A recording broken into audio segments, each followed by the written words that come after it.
Le président Trump veut célébrer sa victoire à propos de l'accord qui doit être signé vendredi.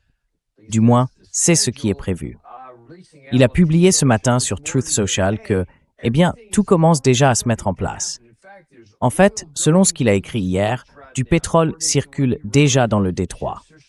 Les navires commencent à bouger, beaucoup sont chargés de pétrole en provenance du détroit d'Ormuz. Ils empruntent la route du sud, qui serait totalement sûre, sécurisée et même impeccable. Waouh, c'est assez incroyable, laissant entendre que tout va bien.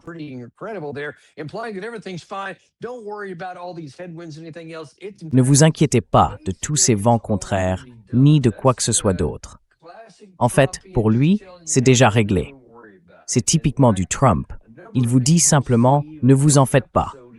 Et comme pour pas mal de choses qu'on va voir dans cet épisode, il faut juste le croire sur parole, parce qu'on n'a aucune confirmation indépendante que ce qu'il dit est vrai. La secrétaire Hicks va d'ailleurs suivre un peu le même schéma ici. Mais voilà, ce qu'il faut bien comprendre. Il y a encore beaucoup d'obstacles, même juste pour arriver à vendredi. Alors, au-delà de vendredi, encore moins au-delà de 60 jours, et encore moins pour en finir avec cette guerre.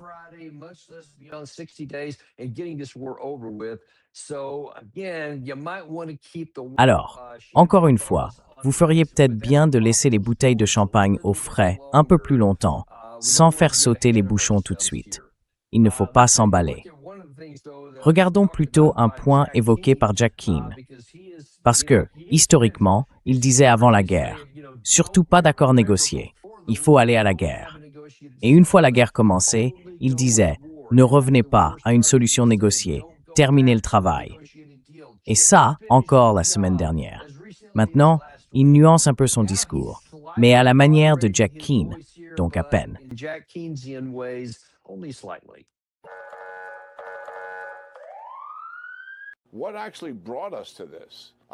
Qu'est-ce qui nous a vraiment amenés là? Franchement, je ne pense pas que ce soit lié aux Israéliens ou au Hezbollah. À mon avis, ce qui nous a conduit à cette situation, c'est la campagne de bombardement lancée par le président la semaine dernière, pendant 2 jours, avec la menace d'un 3e jour si on ne s'assied pas pour négocier sérieusement l'accord. Le vrai enjeu maintenant, c'est ce qui vient. On a 60 jours de négociations difficiles devant nous. Imaginons que le cessez-le-feu et la levée des blocages dans le détroit se passent comme prévu. Eh bien, les choses les plus dures sont encore à venir. Tous les sujets liés au nucléaire, aux restrictions sur les missiles balistiques, leur portée, leur puissance, leur nombre, et bien sûr le soutien aux groupes alliés, tout ça reste à régler. Il faut intégrer dans cet accord des mécanismes de contrôle et d'application, et il est clair que la mission en fait partie.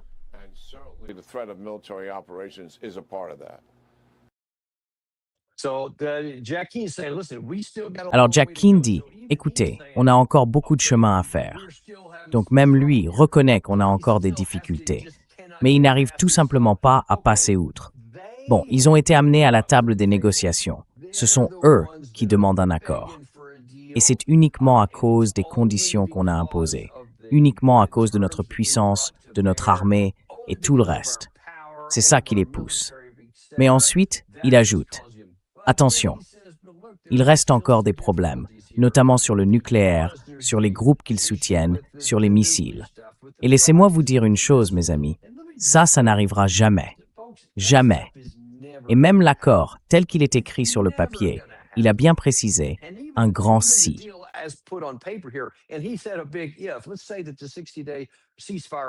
Disons que la trêve de 60 jours tient, que le Liban reste stable et qu'il n'y a pas de problème. Ensuite, il y a la question de négocier un accord nucléaire avec l'Iran. Et là, il veut ajouter le soutien aux groupes armés et le soutien en missiles. Franchement, je ne vois pas la moindre chance sur cette terre que l'Iran accepte d'en parler. Je crois qu'un des tableaux qu'on vous a montré hier sur les discussions avec l'Iran indiquait que certains de leurs responsables ont laissé entendre qu'ils seraient prêts à en discuter. Mais laissez-moi vous dire une chose. D'après ce qui a été rapporté par les médias iraniens sur les conditions de l'accord, l'une des clauses, c'est clairement que, écoutez, Jamais nous ne renoncerons au contrôle du détroit d'Ormuz.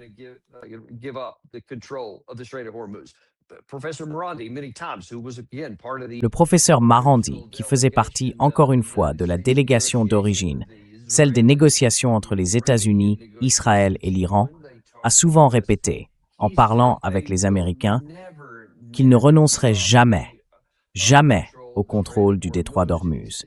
Et il nous a dit hier soir, juste après l'annonce de cet accord, que non, il n'y aurait toujours aucune ouverture du détroit d'Ormuz. Ils garderont ce contrôle pour toujours. Il y aura des frais, pas des péages, parce que ce mot-là apparemment est interdit. Mais il a précisé, oui, on pourra toujours faire payer un droit de passage, mais ils n'abandonneront pas ce contrôle.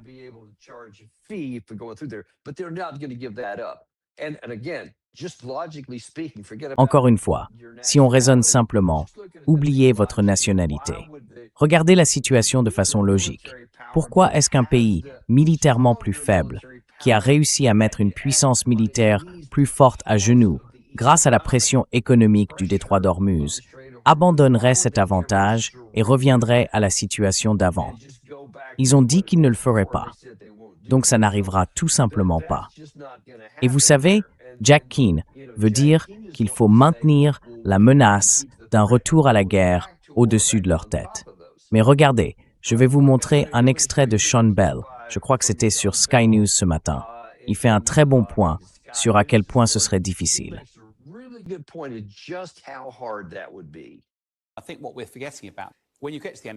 Je pense qu'on oublie quelque chose d'important. Quand on arrive au bout de ces 6 jours, même si rien n'a été conclu, est-ce que les États-Unis vont vraiment revenir à une action militaire et risquer une fermeture du détroit d'Ormuz à 2 mois des élections, une fois que tout se sera calmé? Franchement, c'est très peu probable. Du coup, ça donne encore plus de poids à l'Iran quand ça se produit. Mais le président Trump a dit « laissez le pétrole circuler ». Et ça, c'est très bien. Mais attention, il suffit d'une signature un vendredi. 1 semaine, c'est long en temps de guerre.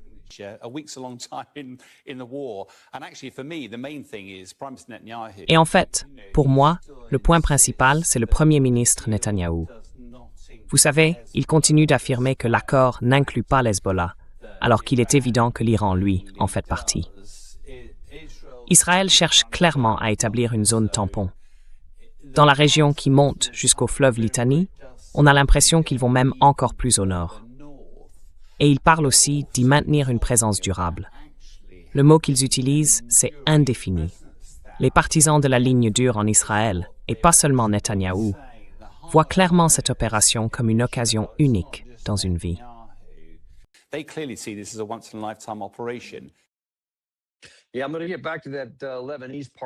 Oui, je vais revenir à la partie sur le Liban et le Hezbollah. J'y viens dans un instant, parce que c'est un élément essentiel pour comprendre ce qui est vraiment en jeu ici. Mais pour l'instant, je veux me concentrer sur la première partie de ce qu'il a dit. Parce que, franchement, le point clé, c'est que si on obtient ce cessez-le-feu, si jamais il entre vraiment en vigueur et qu'on lance cette période de 60 jours, d'abord, il ne faut pas se faire d'illusions. Rien ne sera réellement négocié en 60 jours. Rappelons que pour conclure le JCPOA, l'accord nucléaire sous Obama, il a fallu 2 ans. Pas 2 mois. 2 ans de négociations. Et pensez qu'aujourd'hui, après tout ce qui s'est passé, après toute la méfiance accumulée du côté iranien à cause de nos propres actions passées, on pourrait condenser ces 2 années en 2 mois. C'est tout simplement absurde.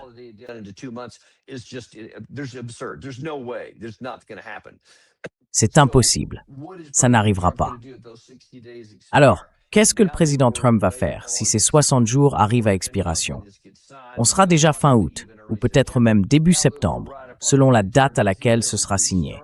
Et là, on sera en plein dans la période des élections de mi-mandat. Est-ce qu'il va relancer la guerre à ce moment-là? Parce que d'ici là, d'après tout ce qu'on a vu, il y aura toujours une facture à payer. Les prix du pétrole, de l'énergie, des engrais, tout ça est déjà intégré. Et même si le flux rouvre vendredi, comme ils le prétendent, ces coûts-là sont déjà dans le système. Ils vont commencer à se faire sentir, à devenir visibles d'ici là, même si ça rouvre vendredi.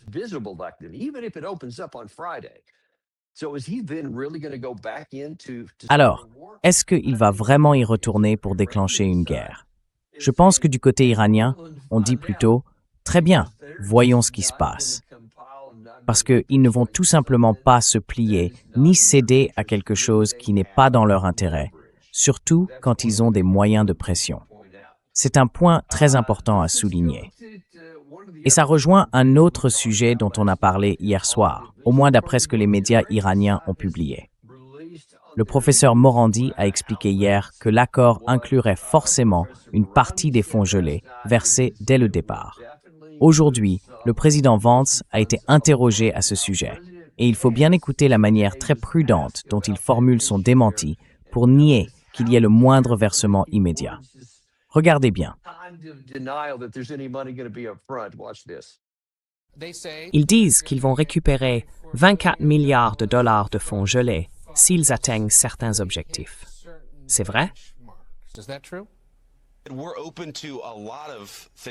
Nous sommes ouverts à beaucoup d'options sur la table, mais ces 24 milliards de dollars n'apparaissent nulle part dans les textes dont nous avons parlé avec les Iraniens. Ce que nous avons dit, c'est que nous sommes prêts à discuter du dégel de certains avoirs.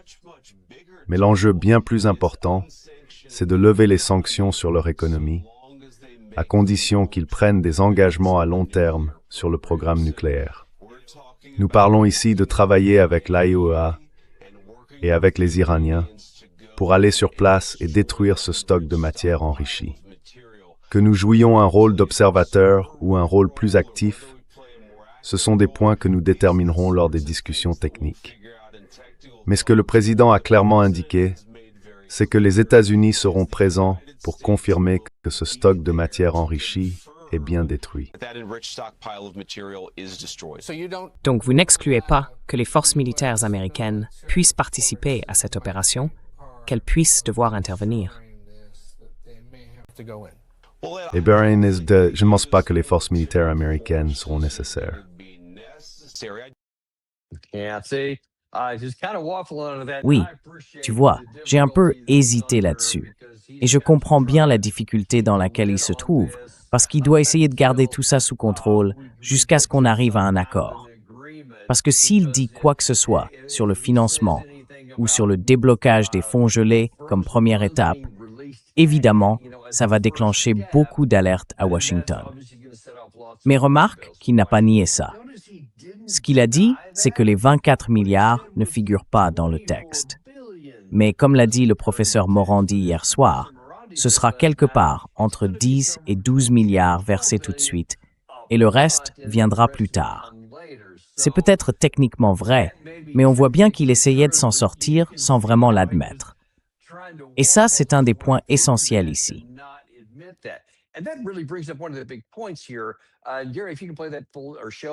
Gary, si tu peux passer ça ou l'afficher en plein écran, l'article du New York Times. Ce qui est clair, et c'est toujours vrai ce matin, c'est qu'aucun texte n'a encore été publié par la Maison-Blanche. Le président Trump ne cesse de répéter qu'on a conclu un accord formidable, que tout va être merveilleux, que les détroits vont rester ouverts et tout ce genre de choses, et que les Iraniens auraient tout accepté. Mais il n'a rendu public aucun des termes de cet accord. Et toute cette question des 24 milliards de dollars, c'est un vrai problème. Parce que pour l'Iran, c'est non négociable. Et tu sais combien de fois on a vu le président Trump insister sur le fait que cet accord serait bien meilleur que celui d'Obama. Et pourtant, c'était déjà un accord qui s'inscrivait dans la continuité d'Obama. Et tout ce discours autour de ça.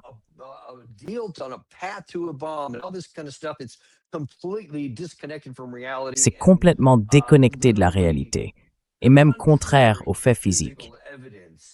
Franchement, il n'y a absolument rien de vrai là-dedans. Mais lui, il vit dans ce monde-là. Alors il n'a pas arrêté de se moquer d'Obama pour avoir donné 1,7 milliard de dollars. Maintenant, comment va-t-il vendre ça, 10 milliards de dollars, en disant que c'est juste ce chiffre-là? Comment va-t-il faire passer ça auprès de ses partisans? Je crois que je te l'ai dit hier soir, et j'ai revérifié. Mark Levin, qui est pourtant l'un de ses plus grands soutiens, a de vrais problèmes avec cette affaire. Il a un gros souci avec ce que dit la partie iranienne. Et lui aussi demande « Où est le texte? Quel est l'accord? Qu'est-ce qu'on a accepté exactement ?»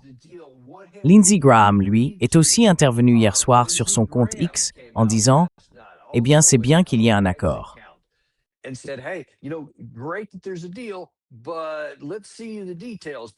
Mais regardons les détails, parce qu'on n'aura pas d'accord qui soit réellement meilleur pour l'Iran que ne l'était le JCPOA, et ainsi de suite. Donc il y a beaucoup d'obstacles à ça. Et franchement, je ne vois pas comment le président Trump peut présenter ça de façon positive à ses partisans. Et s'il y a de l'argent en jeu, il va falloir que ça sorte de quelque part. Mais du côté iranien, ils ont dit qu'ils n'iraient même pas jusqu'à la deuxième phase, ni même au bout de la première, s'il n'y a pas d'argent versé dès le départ. C'est ce qu'ils ont déclaré. Donc on va voir comment il va essayer de tourner ça. D'ailleurs, en parlant du JCPOA et de tout cet effort, le secrétaire à la guerre, Pete Hegseth, est allé, je crois que c'était sur NBC News ce week-end, pour essayer d'expliquer que cet accord serait bien meilleur.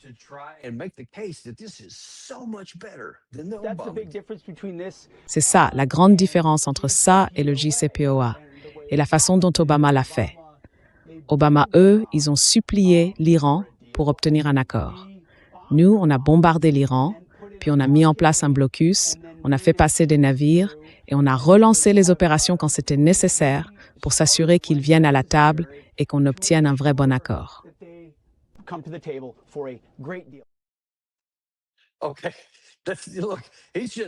Bon, écoutez, encore une fois, ce ne sont que des mots. Tant qu'on n'a pas vu les termes exacts, tout ce qu'on a, c'est votre interprétation. Et franchement, c'est très clair.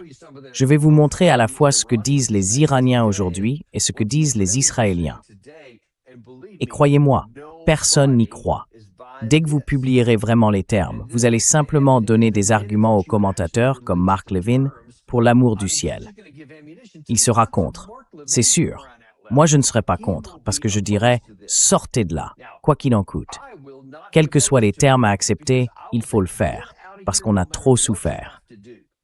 Et Pete Hegseth, je ne pense même pas qu'il pourrait prononcer ces mots, même s'ils sont vrais. Et d'ailleurs, personne d'autre dans l'administration non plus.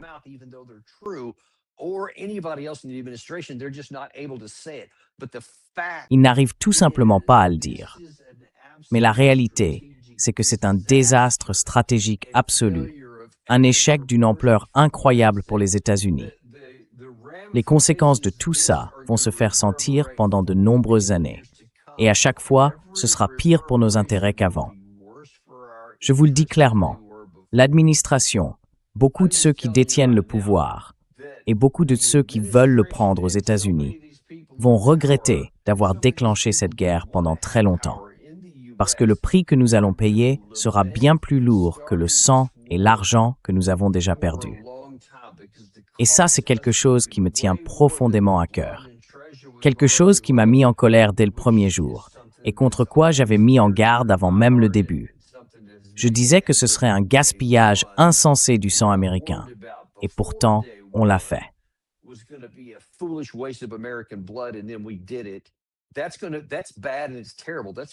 C'est grave, vraiment grave. Mais ce qui nous attend risque d'être bien pire pour nos intérêts, à cause de la perte de prestige, de la perte de cette crainte qu'inspirait l'Amérique. Parce qu'ils voient bien qu'on a des limites de puissance.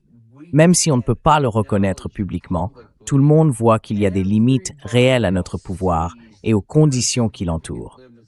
C'est un point essentiel ici aussi. Hegseth, dans cet extrait sonore, et dans les autres que je vais vous montrer, il va essayer de présenter les choses comme si, vous savez, le président Trump était un homme fort.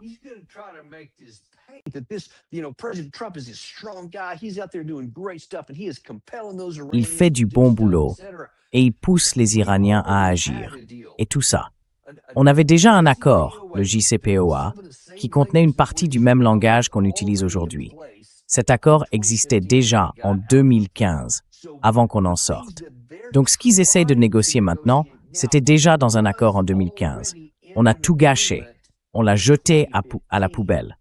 Et maintenant, on essaye d'obtenir quelque chose, soi-disant, de mieux, mais on n'aura jamais rien d'aussi bon. surtout aujourd'hui. Et la seule raison pour laquelle on essaie d'ouvrir le détroit d'Ormuz, c'est évidemment parce qu'on a commencé cette fichue guerre. Si on ne l'avait pas commencé, il n'y aurait aucune négociation à mener pour rouvrir quelque chose qui n'était même pas fermé.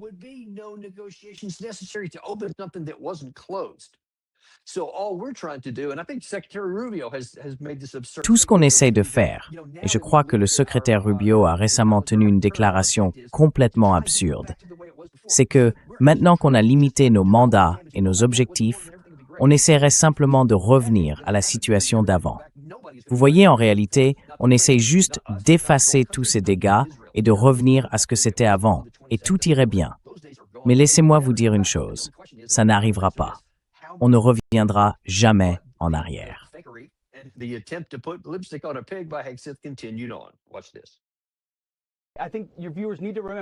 Je pense que vos téléspectateurs doivent se souvenir d'une chose. Le projet Freedom ne s'est jamais arrêté. Nous avons fait passer 125 millions de barils de pétrole par le détroit et l'Iran n'a rien pu faire. Combien de navires iraniens ont franchi notre blocus? Zéro. Nous avons contrôlé le détroit tout ce temps et vous allez négocier avec eux pour le rouvrir.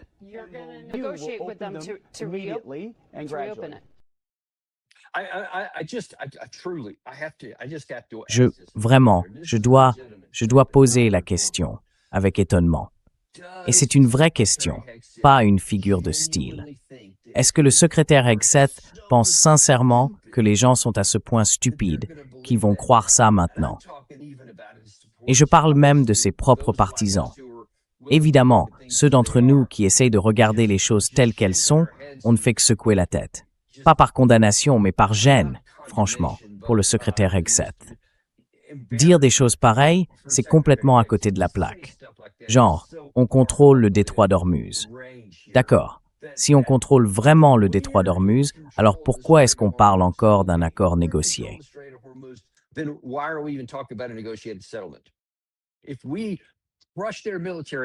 Si on avait écrasé leur armée et qu'on les avait vaincus militairement, comme il l'a déjà dit, lui et son patron, le président Trump, alors pourquoi est-ce qu'on discuterait encore avec eux? On reviendrait à ce que le président Trump avait dit dès la première semaine. C'est la reddition sans condition, ou bien c'est le début des hostilités. Souvenez-vous, on a montré, je crois que c'était hier soir, que le président Trump avait déclaré que les gardiens de la Révolution devaient déposer les armes ou faire face à une mort certaine. Sauf qu'ils ne l'ont pas fait. On en a tué beaucoup, mais pas tant que ça. Rappelez-vous, leur force active, avec les Basiji, les gardiens de la Révolution et l'armée régulière, tournait autour de 8 à 900 000 hommes. Et maintenant, ils en ont mobilisé beaucoup plus. Apparemment, ils prétendent être quelque part entre 10 et 20 millions.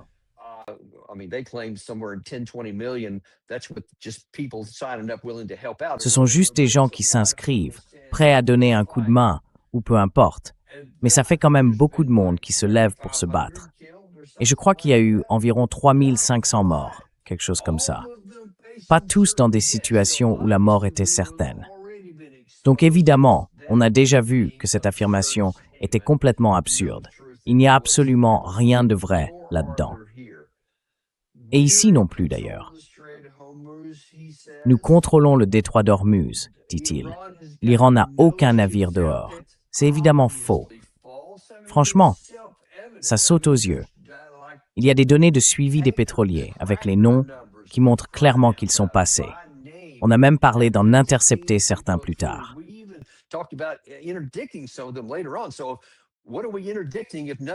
Alors, qu'est-ce qu'on intercepte, si aucun d'entre eux n'est passé? Vous voyez ce que je veux dire? Et puis cette affirmation selon laquelle on aurait saisi, je sais pas, 150 tankers ou peu importe le chiffre. Le président Trump a parlé de 100 millions de barils de pétrole qui seraient sortis. Aucune preuve de ça. Aucune. Je veux dire, s'il y en avait, on pourrait les suivre de la même façon qu'on a pu identifier, par leur nom, certains autres navires iraniens qui, eux, ont bien réussi à partir. C'était coordonné depuis Téhéran, avec la Chine et d'autres pays aussi. C'est évident. Vous pouvez le vérifier sur Internet, trouver les numéros des tankers. Mais cela, non, on ne peut pas.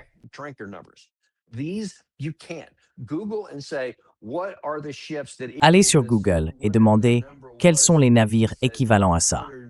Peu importe le chiffre exact, il a dit 150 navires ici. Très bien, admettons. C'est ce que vous affirmez. Alors, montrez les preuves. Dites-nous quels navires sont passés, quel jour et où ils sont allés. C'est tout ce qu'il faut faire. Mais ils ne le feront pas, parce que tout ça, c'est de la fiction. Certains sont passés, j'en suis sûr. Il y a eu quelques rapports disant que certains ont réussi à passer, mais c'est loin d'être la proportion qu'ils prétendent. Et continuer à dire aux gens que nous contrôlons la situation, ça ne fait qu'affaiblir encore plus la crédibilité et la réputation du département de la Défense. Ça continue de détruire ce qu'il reste de la réputation de la secrétaire Hicks auprès de qui que ce soit.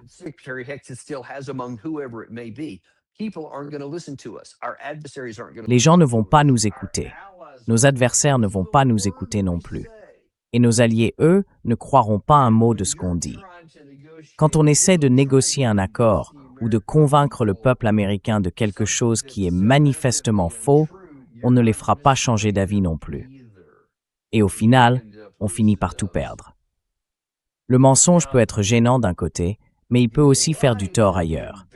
Et justement, l'un des sujets dont on vous parle depuis un moment et qu'on retrouve partout, dans le Washington Post, le New York Times, sur CNN, dans le Wall Street Journal, tout le monde en parle depuis longtemps.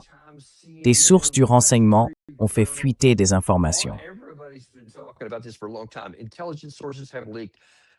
That because of all the stuff that we did with Ukraine for 4.5 years, all the stuff we had done with Israel since 2023, and then now all the missiles that we had fired, offensive and defensive, since the war started here, plus what we did in 2025, that our inventories are substantially declined.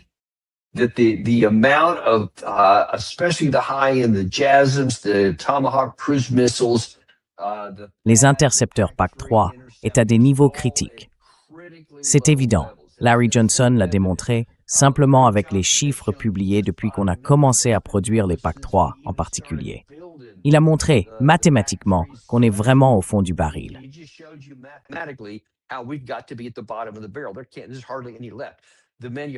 Il n'en reste presque plus.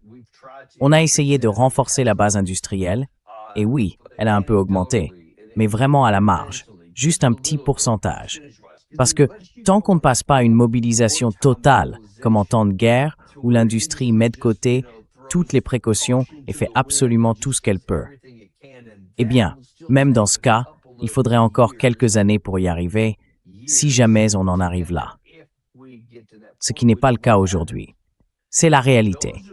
Ce sont des choses qu'on peut compter, qu'on peut voir, qu'on peut produire. C'est toute la logique du système. Tout ce que je viens de dire peut être vérifié. Voici comment la secrétaire Hicks parle de ce même sujet.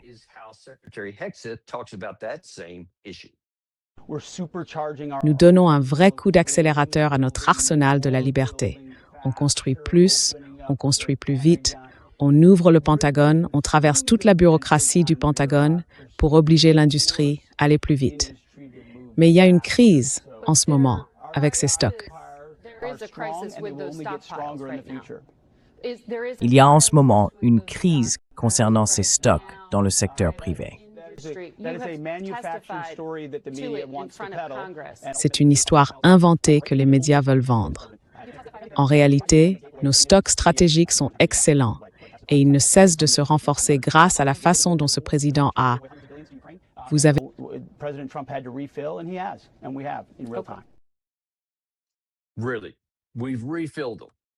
Franchement, on les a soi-disant reconstitués en temps réel.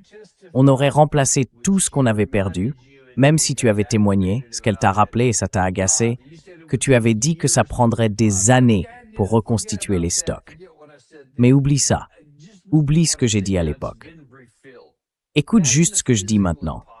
C'est soi-disant déjà refait. C'est physiquement impossible. C'est une impossibilité physique et c'est un mensonge éhonté, catégoriquement. Pourquoi il continue à faire ça, à détruire le peu de respect et de crédibilité qu'il lui reste? Il n'y a plus rien à faire. Je ne croirai plus jamais un mot de ce qu'il dit. Je ne peux plus prendre une seule de ses paroles au sérieux.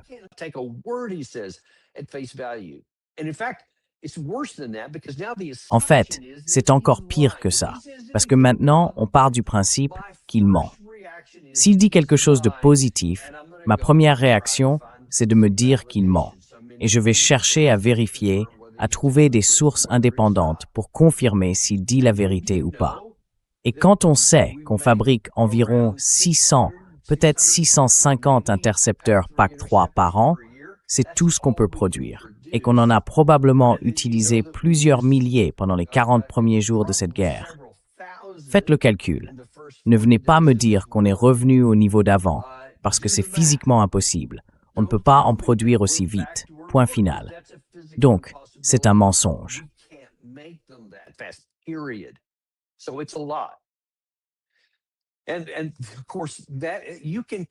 Et bien sûr, certaines personnes vont y croire, simplement parce qu'elles croient tout ce qui sort de l'administration.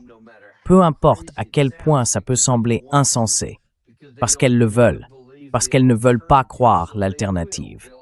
Donc oui, elles vont accepter ça. Et il réussira, dans une certaine mesure.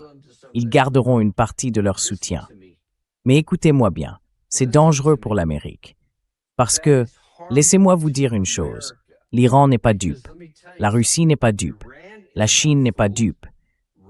Ils savent très bien, ils ont probablement une meilleure précision que moi grâce à leurs services de renseignement, à quel point nos stocks sont vraiment faibles.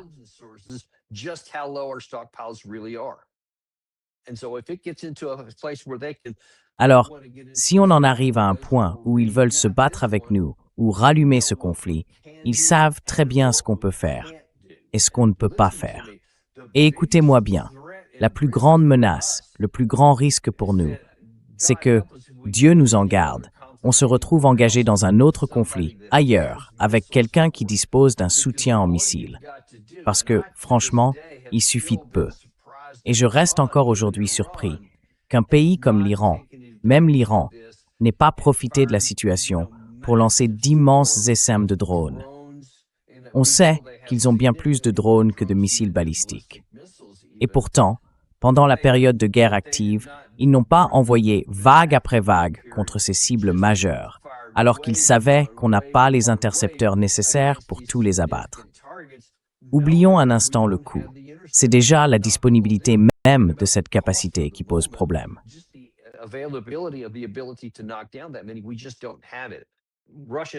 On ne les a tout simplement pas. La Russie et la Chine, elles, ont bien sûr des milliers et des milliers de missiles, et même des dizaines de milliers de drones qu'elles pourraient déployer si on entrait en conflit avec elles. Elles le savent très bien. Du coup, elles se sentent un peu encouragées, et peut-être même, provoquées n'est pas le bon mot, mais disons qu'elles se sentent moins contraintes, moins dissuadées d'essayer quelque chose. Elles se disent, bon, vous avez bêtement réduit vos stocks. Votre capacité industrielle est à peu près à ce niveau-là, alors que la nôtre est à ce niveau-ci. Et si, au final, elles doivent décider d'engager une guerre conventionnelle, eh bien, leur probabilité de le faire, ou le seuil à partir duquel elles le feraient, est bien plus élevé qu'avant.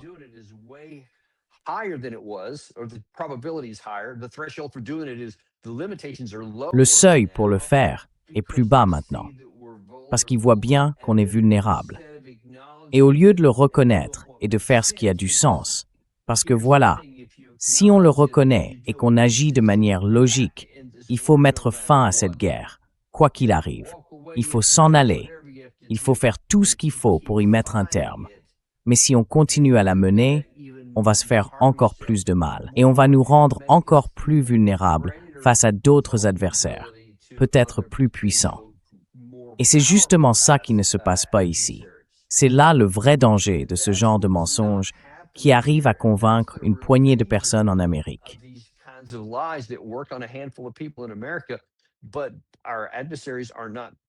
Mais nos adversaires ne sont ni dupes ni stupides. Voilà où nous en sommes. Regardons un peu d'autres éléments. D'accord, ça c'est pour les points essentiels de la situation actuelle. Mais intéressons-nous maintenant aux deux autres grands acteurs, parce qu'il y a ici plusieurs aspects encore moins susceptibles d'aboutir, même si tout ce que j'ai mentionné jusqu'à présent se mettait en place, ou si on arrivait à un accord négocié. Vous verrez à quel point certaines difficultés vont se poser. Laissez-moi donc vous montrer les deux plus importants, et notamment ce que pense la partie iranienne de tout ça. Je vous ai dit ce qu'ils ont déclaré hier soir.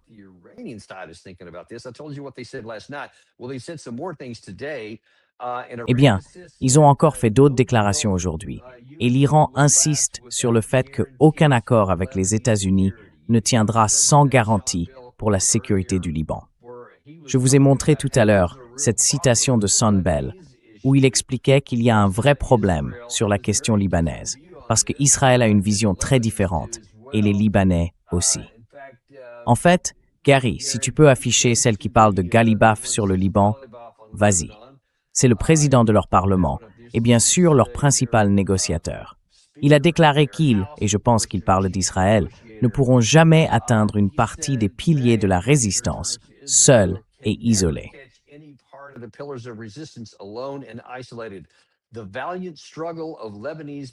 La lutte courageuse des vaillants combattants libanais et la puissante diplomatie de la République islamique d'Iran garantissent la souveraineté et l'intégrité territoriale du cher Liban et mettront fin aux folies bellicistes du régime israélien. Tournez cela comme vous voulez. C'est une traduction du persan, donc je ne suis pas certain que cette dernière phrase se traduise exactement ainsi. Mais la première, oui, et c'est bien ce dont nous avons toujours averti. La partie iranienne dit clairement, écoutez, désormais le Liban, le Hezbollah, le Hamas à Gaza et les Houthis au Yémen, tout ça ne fait qu'un. Et maintenant, nous allons nous battre pour eux.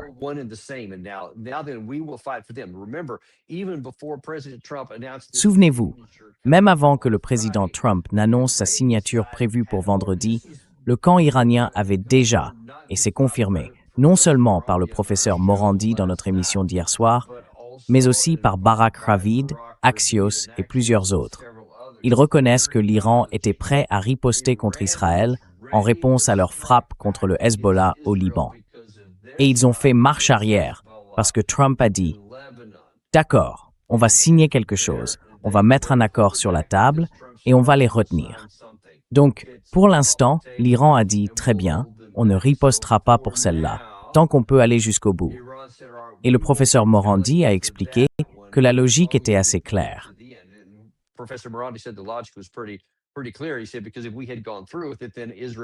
Il a dit que si on l'avait vraiment fait, alors Israël aurait tiré aussi, et on se serait retrouvé dans un cycle sans fin, à riposter encore et encore, avec toujours plus de morts du côté du Hezbollah. Donc selon lui, ça avait du sens d'essayer cette approche. Ils n'ont pas besoin de faire confiance à qui que ce soit. Ils ont simplement dit « Voyons si vous allez vraiment le faire, parce que les missiles sont toujours là. Et si vous ne tenez pas parole, ils repartiront. » Maintenant, la question c'est « Qu'est-ce que la partie israélienne va faire ?» Mais il y avait un autre élément ici. Si vous pouvez montrer ce que les responsables du Hezbollah ont dit, c'est un responsable du Hezbollah. Je crois que c'est Reuters qui rapporte ça.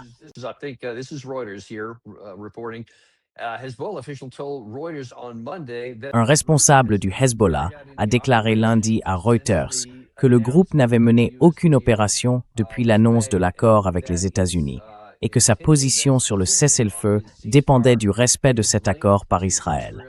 Ce responsable, qui a souhaité garder l'anonymat, a ajouté que le Hezbollah rejetait ce qu'il a appelé la liberté de mouvement d'Israël au Liban et a précisé que l'Iran avait retardé la signature d'un accord avec les États-Unis afin de surveiller le respect du cessez-le-feu par Israël au Liban.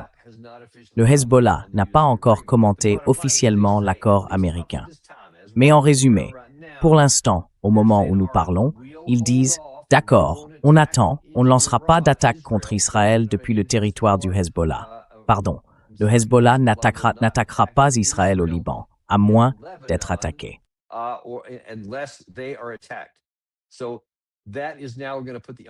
Donc maintenant, ça va remettre la responsabilité sur Israël. Et c'est l'un des plus gros problèmes auxquels on fait face ici, et aussi le principal obstacle. Parce qu'en Israël, les gens deviennent fous à propos de Netanyahou. Ils l'accusent d'être un traître, de se soumettre à Trump, de trahir les intérêts d'Israël. En fait, voilà Bezalel Smotrich, bien sûr l'un des plus durs, avec Ben Gvir. Gary, si tu peux afficher ça en plein écran, c'est une déclaration de Smotrich. Ah, pardon, non, ça c'est Tasnim, l'agence de presse là-bas. Ça arrive juste après. Oui, voilà, c'est bien lui, juste ici. Désolé Gary, l'écran est trop petit. Tu peux nous lire ça? Désolé les amis, je suis sur mon téléphone aujourd'hui, je n'arrive pas à lire. Si Garrett peut venir lire ce passage, ce serait parfait.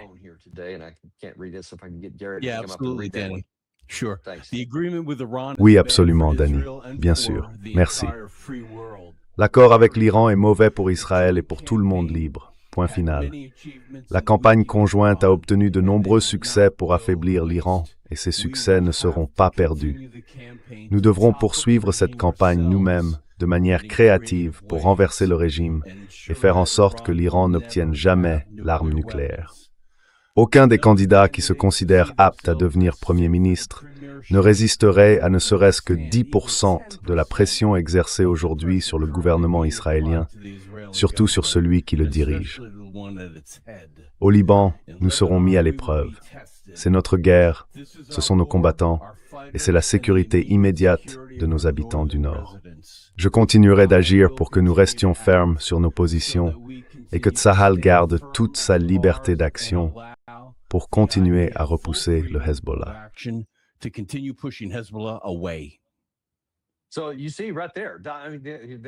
Alors vous voyez, juste là, il y a Smotrich qui fait partie du gouvernement israélien. C'est l'un des membres du cabinet. Il veut toujours garder sa liberté d'action.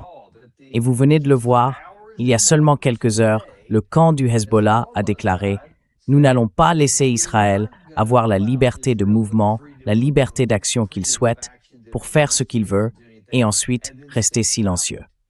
Si Israël nous frappe, nous frapperons en retour. » Et tout repose là-dessus. Nous vous l'avons dit depuis le début, ces 14 points ont été publiés par la partie iranienne. Le premier point disait que la guerre devait cesser sur tous les fronts, en particulier au Liban. Le Premier ministre du Pakistan, qui joue le rôle de médiateur, a d'ailleurs reconnu explicitement que le Liban était bien concerné.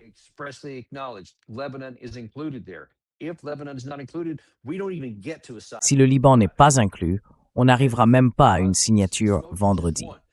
Et Smotrich est du même avis. Voici Benny Gantz, un autre dirigeant politique israélien, qui fait des remarques similaires. Benny Gantz, chef du parti bleu et blanc, a qualifié l'accord entre l'Iran et les États-Unis d'échec stratégique, avec des conséquences à long terme pour Israël. Selon l'ancien ministre de la Défense, l'accord en cours avec l'Iran semble être un échec stratégique qui obligera Israël à mener, dans les années à venir, des combats diplomatiques, militaires et juridiques.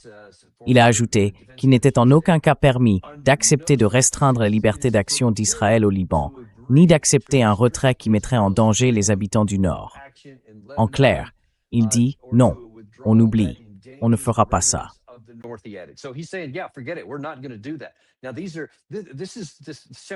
Alors c'est un peu la même chose, enfin pas tout à fait. On ne peut pas faire une analogie exacte, mais c'est un peu comme si aux États-Unis, un Jack Keane, un Keith Kellogg ou même un Lindsey Graham se mettaient à critiquer Trump ouvertement en disant « Non, on ne verra jamais ça ». Et bien sûr, comme je l'ai dit, c'est possible qu'on voit ce genre de réaction une fois qu'on publiera le texte. Ce genre de choses se passe déjà en Israël. Ils font déjà ce type de déclaration. Et écoutez, si eux n'acceptent pas ça, alors on va se retrouver face à un vrai problème. Est-ce que ça fera tout capoter? Ou bien, et c'est là que ça va placer le président Trump dans une position très difficile, est-ce qu'il sera prêt à se retirer, non pas de la guerre contre l'Iran, mais d'Israël?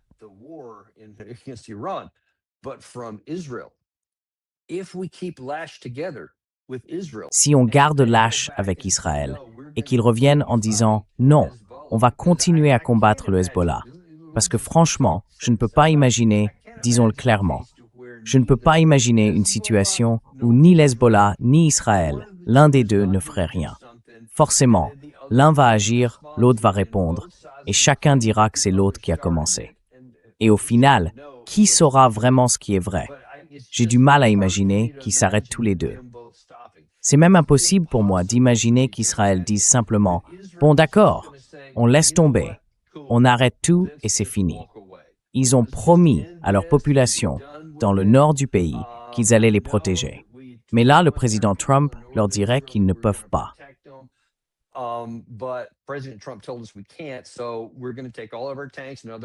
Donc on va prendre tous nos chars et nos autres jouets militaires et on va simplement rentrer à la maison en espérant qu'Hezbollah ne fasse rien à l'avenir. Et bien sûr, même si Hezbollah ne faisait rien, Israël devrait quand même laisser en place un système en sachant qu'à tout moment, Hezbollah peut lancer des missiles, des roquettes et tout le reste. C'est justement ce qu'ils étaient censés empêcher en y allant. Vous voyez, même si je ne pense pas qu'ils devraient le faire, c'est presque illogique de s'attendre à ce qu'ils le fassent. Donc, on va très probablement se retrouver dans une situation où le président Trump devra décider ce qui est le plus important, rester étroitement lié à Israël. Et si ce scénario attendu se produit à un moment donné, même si on arrive d'une manière ou d'une autre à la signature vendredi, ce que j'estime à peut-être 20%, mais pas à 0.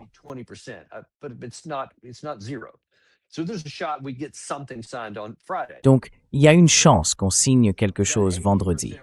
Mais à 80%, il y a plus de chances qu'il se passe quelque chose entre Israël et le Hezbollah d'ici là. Et même après, selon moi, la probabilité que ça tienne sur le long terme est tout simplement inexistante.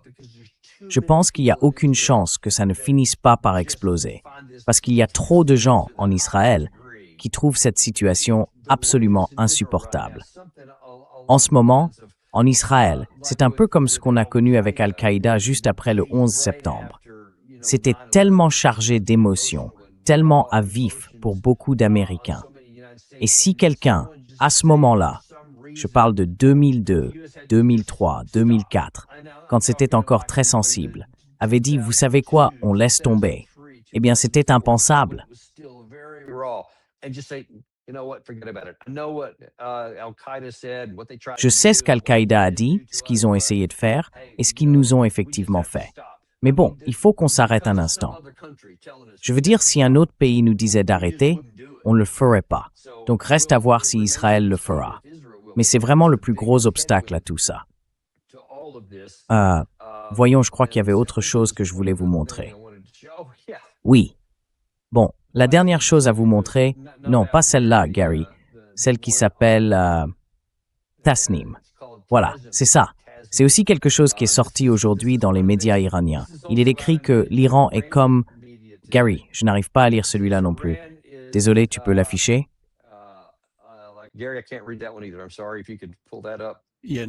Oui, pas de problème. Il faudra que je le fasse. Le dégel des avoirs bloqués et les réparations de guerre sont des priorités économiques essentielles dans l'accord. Mettre fin à l'accord.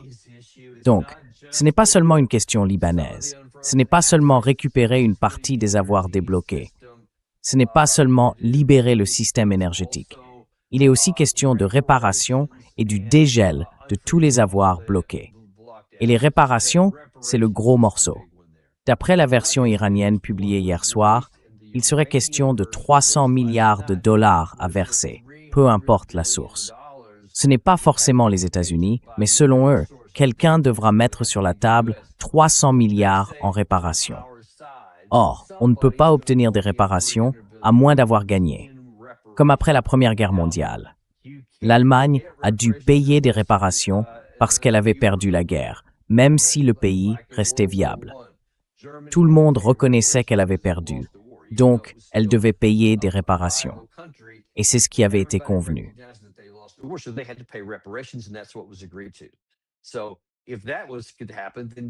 Donc, si ça devait arriver, là, on ne pourrait même pas maquiller ça. Il n'y aurait pas assez de poudre aux yeux dans le monde pour faire passer la pilule. Personne, même pas les partisans les plus convaincus, ceux qui croient d'habitude tout ce que vous dites, même eux n'y croiraient pas. À mon avis, il n'y a donc aucune chance que le président Trump signe ça, qu'il accepte ça. Et encore une fois, tout dépend de ce qu'on va en attendre. Il va y avoir une véritable tempête aux États-Unis dès que ces conditions seront rendues publiques. Le président Trump, je doute fort qu'il laisse ces termes être publiés avant la signature, parce qu'il sait très bien que dès que ça sortira,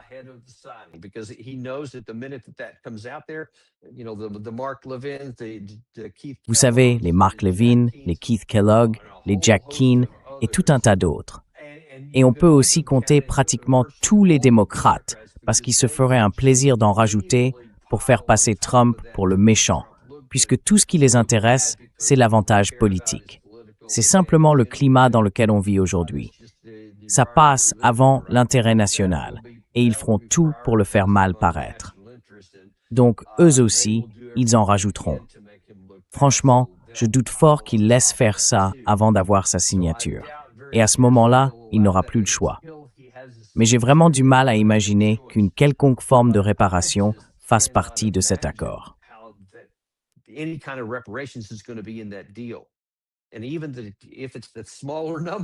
même si c'est le chiffre le plus bas qu'on entend circuler, disons 10 milliards de dollars d'actifs non prouvés, ce qui est 5 fois plus que ce qu'Obama avait donné, eh bien ça va complètement contredire l'idée que cet accord serait meilleur que celui d'Obama.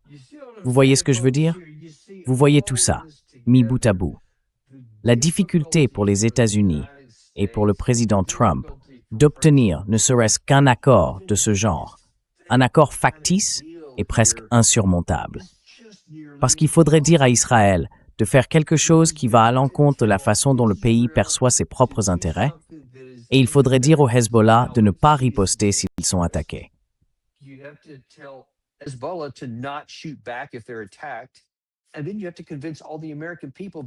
Et puis, il faudrait convaincre tout le peuple américain que des conditions 5 fois pires sur le plan financier que celles de 2015 seraient d'une manière ou d'une autre meilleures. Personne n'y croira. Personne n'acceptera 300 milliards de dollars de réparation, ce qui évidemment ne faisait pas partie de l'accord d'Obama, ni que le détroit d'Ormuz reste sous contrôle iranien. Comment quelqu'un, du côté américain, pourrait accepter ça? À mon avis, et je suis peut-être généreux en disant qu'il y a 20% de chances que cet accord soit signé vendredi, il n'y a absolument aucune chance qu'il résiste à la moindre analyse une fois les termes rendus publics. Parce qu'il y aura une colère énorme en Israël, et il y aura une colère énorme aux États-Unis.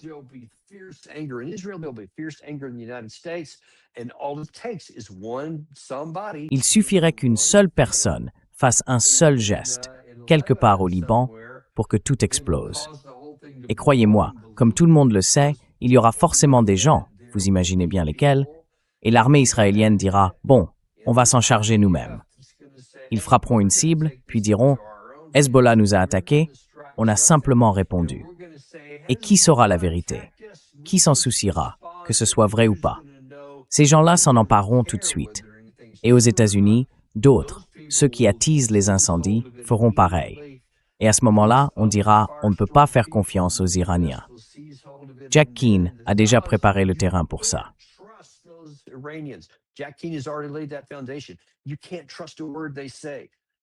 On ne peut pas croire un mot de ce qu'ils disent. Tom Cotton, pareil, on ne peut pas croire un mot de ce qu'il dit. Sean Hannity et les autres, tous ces gens-là, Lindsey Graham, tout ce qu'ils répètent, c'est qu'on ne peut pas leur faire confiance. Ils violentent tous les accords. Et donc, ils s'en serviront dès que quelque chose se produira, peu importe qui a commencé, qui a fait le premier geste. Et ils diront, voilà, c'est bien ce qu'on disait.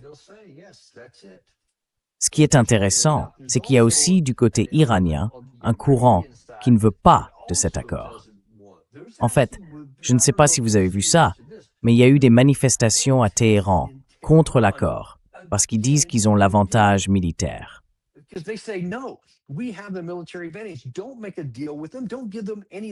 Ne faites pas d'accord avec eux. Ne leur donnez absolument rien.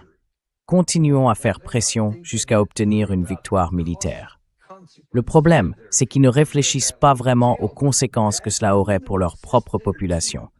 Mais ce courant-là existe aussi, de leur côté. Alors, avec tous ces mouvements radicaux, littéralement dans les trois camps, la probabilité qu'on arrive à un accord négocié qui tienne vraiment plus de 60 jours, puis soit prolongé ou transformé en quelque chose de durable, est tellement faible qu'il est presque risible d'espérer que ça se passe ainsi. Je continue de penser que la meilleure chose qui puisse arriver, c'est que le président Trump applique le plan du retrait pur et simple.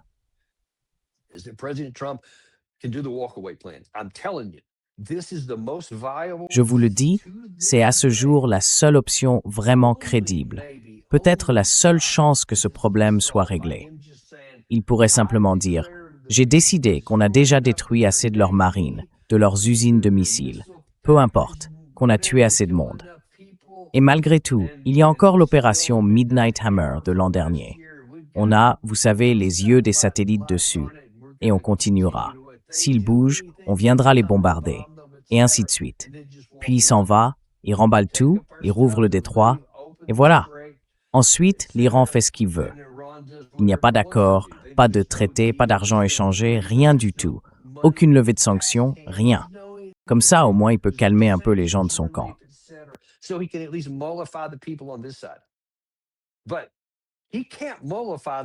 Mais il ne peut pas les apaiser s'il distribue de l'argent, qu'il lève les sanctions et qu'il fait tout ce genre de choses. Par contre, s'il s'en retire complètement, alors là, même si Israël et le Hezbollah reprennent les hostilités, Trump pourra dire « Hey, mon gars, c'est ton problème. Nous, on a fini avec ça. » Et s'ils veulent lancer leur propre guerre de leur côté, eh bien qu'ils le fassent. C'est leur choix. Mais ce sera sans nous. On ne va pas soutenir ça. On ne va pas y participer. Et c'est sans doute ce qui se passerait, parce que j'ai du mal à imaginer qu'Israël se laisse faire sans réagir, quelles que soient les circonstances. Mais à ce moment-là, ce serait entre l'Iran et Israël. Et c'est tout.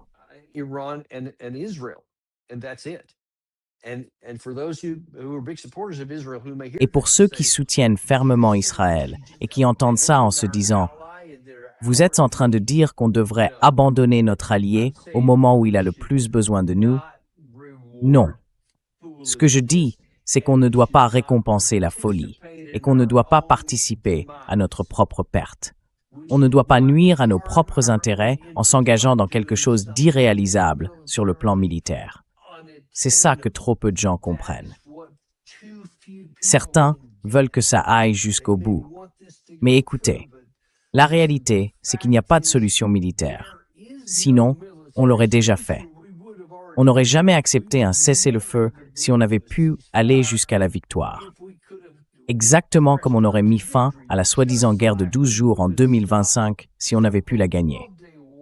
Les États-Unis et Israël ont arrêté cette guerre en accord avec l'Iran parce qu'on ne pouvait pas la terminer.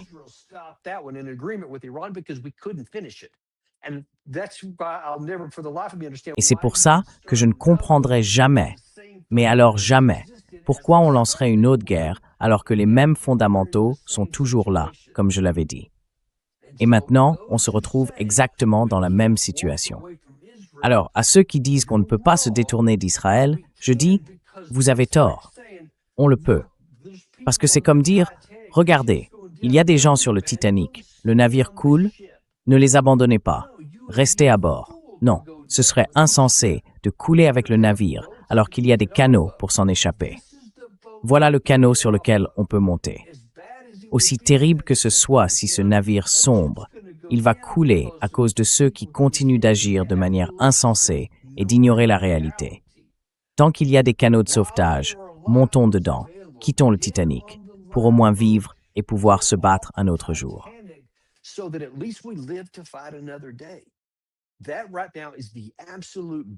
En ce moment, c'est vraiment notre meilleure chance de rendre cette guerre possible. Pas de la gagner, mais d'éviter qu'elle ne nous entraîne par le fond, comme le Titanic. Voilà où on en est, mes amis. C'est ce que vous devez comprendre. On se retrouvera plus tard dans l'après-midi pour parler de ce qui se passe dans la guerre entre la Russie et l'Ukraine, parce que je ne veux pas laisser ce sujet de côté. Il s'y passe aussi des choses importantes que vous devez connaître. Donc, on y reviendra un peu plus tard. Et bien sûr, si quelque chose de nouveau tombe, surtout si les États-Unis finissent par accepter un accord, on en parlera tout de suite. Sinon, on se retrouve très bientôt pour le prochain épisode de Daniel Davis Deep Dive. Very soon on the next episode of Daniel Davis Deep Dive. Vous savez, on n'a pas de sponsor parce qu'on déteste vous bombarder de pubs. Je ne les aime pas, alors montrez un peu d'amour en retour. Abonnez-vous, mettez un like et envoyez ça à quelqu'un qui compte pour vous. You care about.